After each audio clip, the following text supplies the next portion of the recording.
Welcome back to the Patreon board. We're going to start off with a request from Bearer of Bad News 13. They asked if I could cover the first chapter of Chakra, Battle of the Titans, so let's do that.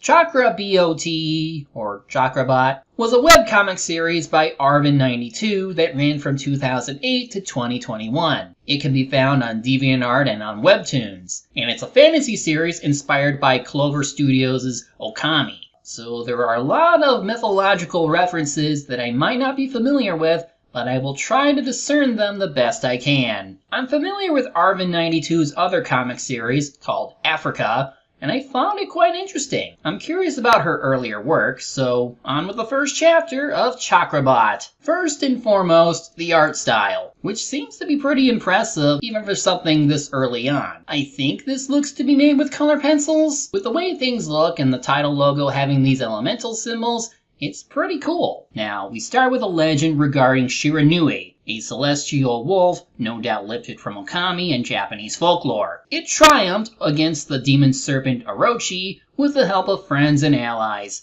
But Orochi's minions are once again roaming the land, and people are awaiting the return of the 7 holy beings to deal with them. The chapter title calls this Kami Sai? What's the C and Y mean? Guess we'll find out. Ah, Nippon. Is there a more beautiful, mystic, and fascinating land? That depends. Anywhere can be fascinating with an appropriate point of view. Well, out from the den comes this green, I think it's a wolf, named Lednisek, or Led for short. He sees this female wolf with an hourglass tied to her neck and tries to introduce himself, but she gets spooked and runs off. He talks to other wolves about this encounter, among them this black and white wolf named Shiratora. She's unafraid to get sassy with the golden brown wolf, Urashima, who happens to be her grandfather, which would make this last one Nier, maybe named after the Nier from Death Note? Shiro seems to suspect that Led isn't just recalling that mysterious wolf for no reason. You've fallen in love with her already. Well, animal hormones tend to act differently from humans, yes. Also, these first few pages are considered to be redone, according to DeviantArt. I don't know if I'm able to find the originals, but I like how the characters emote. Arvin seems to have a pretty good understanding of animal body language, which can elevate any scene. Led denies being in love and questions how Shiro can even suggest that.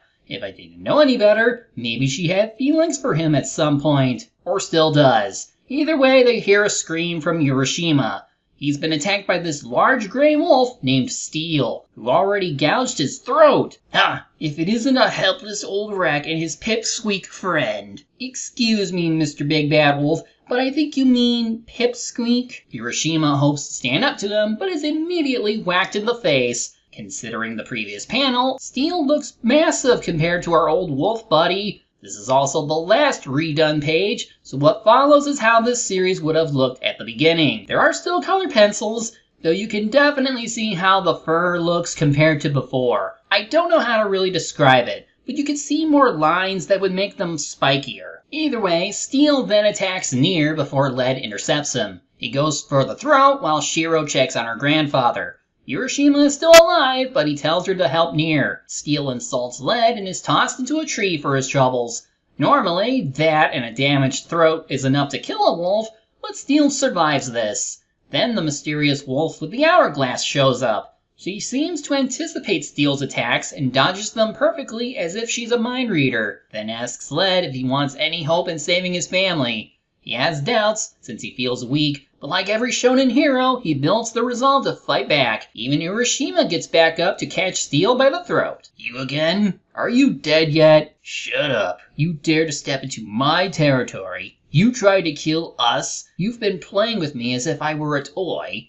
I am Urashima the Great. You put my granddaughter and nephew in danger. You attacked my best friend. And now you've blinded my eye. I won't forgive you for that. Yeah, kick his ass, Grandpa. Then Urashima rips out one of Steel's ears. You dare. Hey, you started it, asshole. Led wants to finish Steel, but Urashima says he's too powerful for that and orders everyone else to leave. Steel eventually gains the upper hand on the old wolf and kills him. No!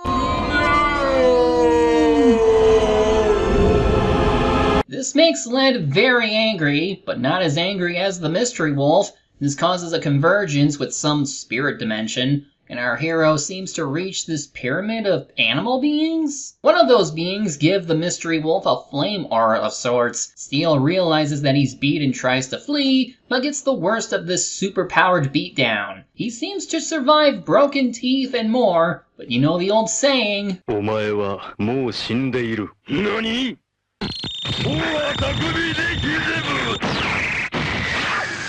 Guess he cracked under the pressure. The Mystery Wolf turns back to normal and is prepared to leave, but oh my god, how are you still alive? You really are made of steel, aren't you? He goes after Led, but the Mystery Wolf takes the hit for him. She loses her turban, which blinds Steel, making him crash face first into a tree and die.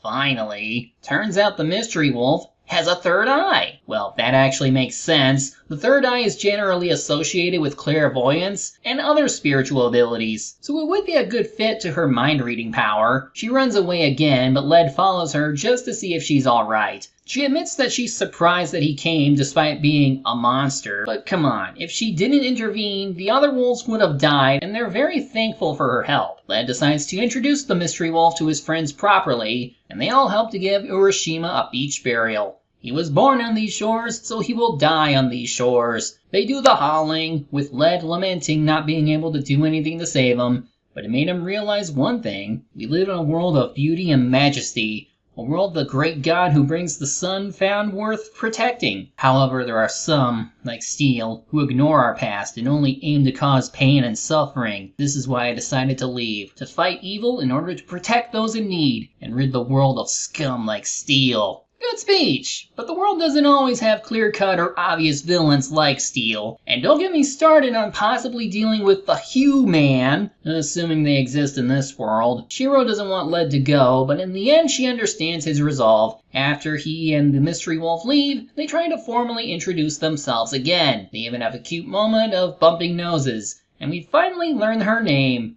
It's Psy, short for Cyclops. And she's okay with him calling her that. Well, for a first chapter, that wasn't bad.